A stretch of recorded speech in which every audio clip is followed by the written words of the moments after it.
Le vélo, Abdelhak Serhan. Si tu réussis cette année ton entrée en 6e, je t'achète un vélo, avait lancé le père de sa voix rauque. Ce n'était ni une promesse pour m'exhorter au travail, ni une invite généreuse à me rendre meilleur.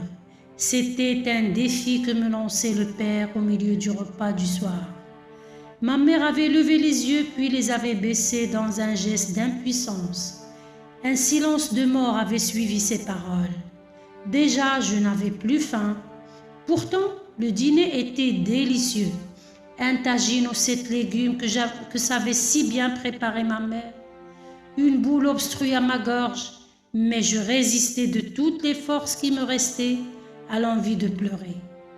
Je réussis à ravaler mes larmes. Le repas fut interminable pour moi et sa fin une délivrance. Si mes larmes ne coulaient pas, je pleurais de l'intérieur. Le sommeil déserta mes paupières cette nuit-là. Une fois seule, je donnais libre cours à mes larmes abondantes. Une seule phrase occupait mon esprit et résonnait comme un gong au fond de mon être.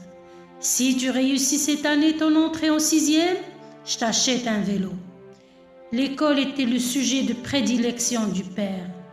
Il me savait susceptible. Mes résultats étaient nuls en classe. Les mots bourdonnaient dans ma tête et me donnaient le vertige. Le chant d'un oiseau m'arracha à ma méditation.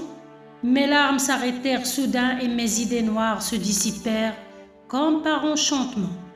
La phrase maudite atténua le poids de son accusation, car dans ma tête, je m'amusais à la transformer pour lui donner une autre forme et une autre tournure. Comme un jeu de puzzle, je réussis à mettre les mots dans le bon ordre et j'obtins ceci. Réussis, tu dois réussir. Et de fil en aiguille, j'arrivai à ceci. Je dois travailler pour réussir et mériter ce vélo. Je me surpris en train de parler à haute voix et cela m'amusa. Je disais, il me lance un défi, je lui ferai regretter ses propos. Il sera devant le fait accompli et comme il tient à sauver la face devant nous, il sera obligé de tenir sa promesse. Puis avec un vélo, je gagnerai beaucoup de temps. J'irai plus vite pour faire les courses ou pour me rendre à l'école. Je pris alors la résolution de m'appliquer en classe. La fin de l'année fut une dure épreuve pour nous deux.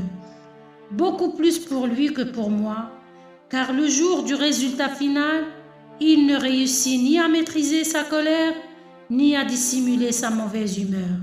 J'avais réussi, dit-il uniquement pour le contrarier. Pour la première fois, il était pris à son propre piège.